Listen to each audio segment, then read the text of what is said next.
In 2010, Pharrell wrote and co-produced the music for Despicable Me, the animated blockbuster about a lovable supervillain named Gru. Last year, he wrote Happy, the theme song for the film's sequel, Despicable Me 2.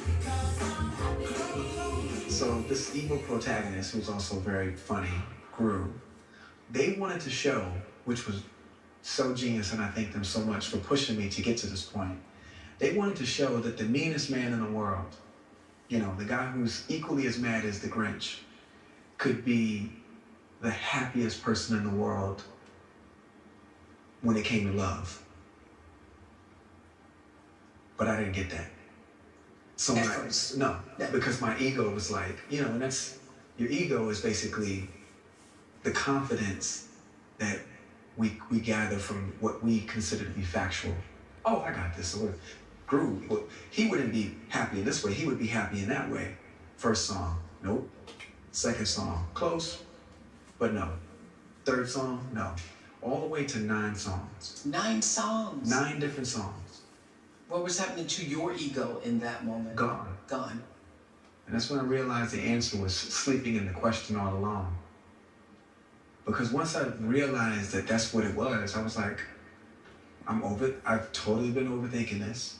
And I didn't look back, and I just wrote and wrote and wrote until I was done. So how did the words actually come to you? And what came first? The chords. The chords came first? Yeah. The chords came first because I was like, oh, I just make what feels happy to me. So that took me to church. Yeah. You know, and church is, you know, they want to lift you up. Yeah. But then on the chorus, I just decided to go in a... I know, we feel the church in there. Yeah. Yeah. And so then the words was just kind of like, clap along if you... I was like, uh-oh.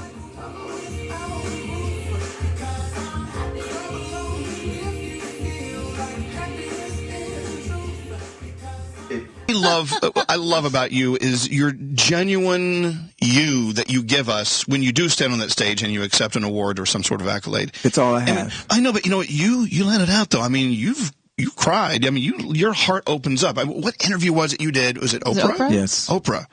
And you were just so grateful. Well, listen. What were you grateful for, and what was it that clicked in you that you couldn't control the waterworks that day? Okay. 'Cause that was a great interview. Well, first of all, Oprah herself is a force. Like she's just like this beautiful force, and anyone can talk to her.